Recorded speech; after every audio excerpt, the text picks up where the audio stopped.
Salut, si tu es propriétaire d'une petite maison comme celle-là ou un peu plus grande ou d'un appartement, eh bien, tu as sûrement souscrit à un emprunt immobilier auprès de ta banque et tu as sûrement laissé beaucoup d'argent sur la table.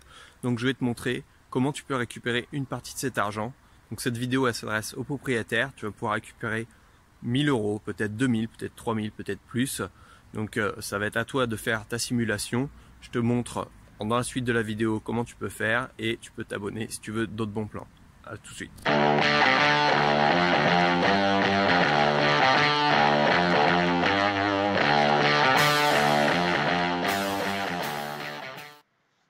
Donc dans cette vidéo, plus de 1000 euros assez facilement. Alors c'est pas de blabla, pas de business plan que tu pourras trouver ou pas de promesse bancale, tu vas pouvoir gagner plus de 1000 euros parce que tout simplement c'est une somme que tu as laissée à la banque et que tu vas pouvoir récupérer en changeant ton assurance de prêt. Donc c'est une loi qui date de 2018 et qui permet, comme pour les téléphones, de changer d'opérateur, sauf que là, ça va être sur l'assurance de prêt. Donc avec juste quelques échanges de mails, tu vas pouvoir récupérer cet argent. Donc l'assurance emprunteur, qu'est-ce que c'est? Quand tu contractes un emprunt immobilier, la banque t'oblige, alors, la loi n'oblige pas, mais la banque t'oblige à prendre cette assurance emprunteur pour se couvrir. Donc tu as une protection sur le chômage, sur l'invalidité, sur le décès, ça veut dire que cette assurance, elle prend le relais en cas de problème. Donc les banques ne prêteront pas si tu n'as pas cette assurance. Et très souvent, ils te proposent de prendre l'assurance de groupe, l'assurance de la banque. Donc l'assurance de groupe, c'est tout simplement, tu vas mutualiser les risques avec tous les autres emprunteurs. Donc ça veut dire que c'est pas propre à ton profil. Tu as le choix de demander la délégation d'assurance, c'est-à-dire que ça va être aligné à ton profil. Donc si tu es relativement jeune, en bonne santé, il n'y a aucune raison de prendre l'assurance de groupe. Alors très souvent, lors de la négociation, on pense au taux. Tout simplement au taux, essayer de faire baisser le taux de l'emprunt, donc c'est évidemment une bonne chose, mais ça peut être un point de négociation. Alors, très souvent, on le laisse à la banque, cette assurance emprunteur, parce que ça fait un revenu en plus à la banque, le banquier il est content, mais voilà, faut savoir qu'après tu peux la changer. Donc je vais te montrer quand et comment tu peux changer ça. Sur la totalité en fait de ton emprunt, sur la totalité de la durée de l'emprunt, ça constitue quand même quelques milliers d'euros. Donc par mois, c'est pas grand-chose, hein, c'est 10-15 euros sur ton budget, mais tu vas voir que sur plusieurs années, ça peut être énorme. Donc là, j'ai pris un exemple donc sur le simulateur de meilleur taux que j'utilise assez souvent. J'ai pris un prêt classique, 150 000 euros sur 20 ans. Généralement, on va dire, c'est une moyenne qu'on trouve dans les investissements. Le taux d'assurance, donc tu l'as en bas, c'est 0,4. C'est à peu près le taux d'assurance d'une assurance de groupe, une assurance de prêt. Et donc tu vois, donc à droite, 12 000 euros d'assurance de prêt sur la totalité de la durée de ton prêt. Donc 12 000. Si tu fais une délégation d'assurance, tu vas en avoir pour un peu moins cher, ton taux d'assurance va diminuer. Donc et très souvent, on peut trouver du 0,2%. Et donc là, tu vois que juste en changeant cette partie, tu gagnes déjà 6 000 euros. Et là, on n'est que sur un emprunt de 150 000 euros.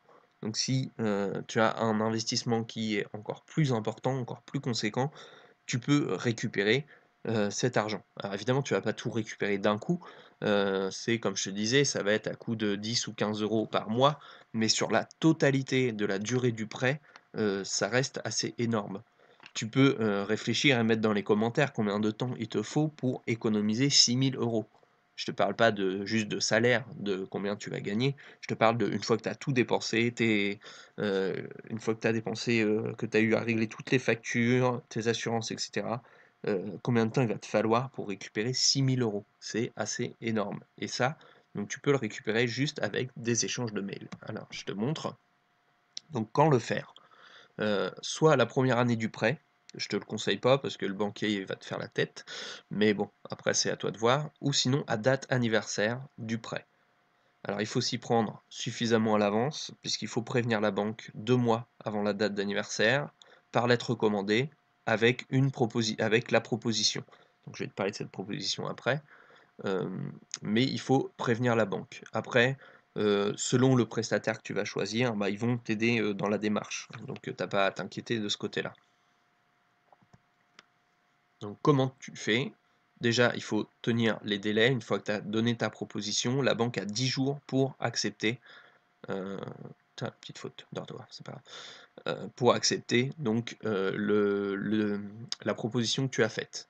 Donc c'est gratuit, mais tu peux passer par un courtier qui va te faire gagner du temps. Après tu es pas obligé, tu peux faire tout, toi-même. Ensuite, tu peux donc passer, donc c'est ce qu'on appelle la délégation d'assurance. Tu passes d'une assurance de groupe à une délégation d'assurance, donc qui va analyser ton profil d'emprunteur et te faire une proposition.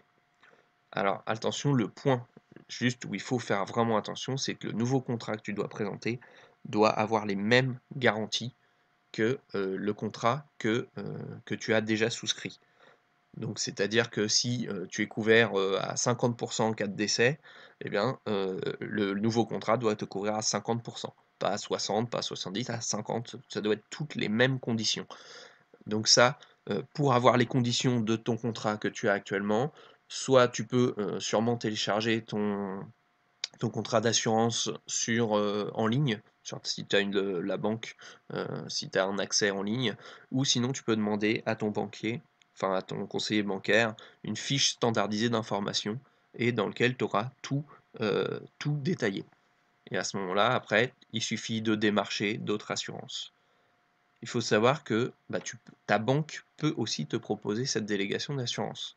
Moi, par exemple, je l'ai fait, j'ai fait la démarche, j'ai fait jouer la concurrence, et après, je suis revenu voir mon conseiller bancaire, et je lui ai dit, voilà, moi je veux changer d'assurance, voilà ce qu'on me propose, est-ce que vous pouvez le faire? Et du coup, je suis resté dans la même banque, mais j'ai fait jouer la concurrence. Donc, avec cette petite astuce, c'est tout simplement c'est la loi. Je t'ai dit, il n'y a pas de business plan. Donc, si tu es propriétaire, si tu as un emprunt immobilier, eh bien, tu peux faire cette démarche qui est assez facile à faire finalement. C'est juste quelques échanges de mails et tu vas pouvoir récupérer bah, du pouvoir d'achat tout simplement. Donc, je te mets un petit lien en commentaire euh, avec le simulateur de meilleur taux, tu peux très bien en utiliser d'autres. Donc si tu as les informations, tu peux déjà remplir et voir combien tu vas pouvoir récupérer. Et si la vidéo t'a plu, bah, je t'invite à mettre un petit pouce bleu et surtout pour m'aider, ça va vraiment m'aider et partager. Comme ça va servir à tout le monde et tout le monde pourra utiliser cette astuce. Une fois que tu l'auras fait, bah, tu pourras mettre en commentaire combien tu as économisé, combien tu as réussi à récupérer grâce à ça.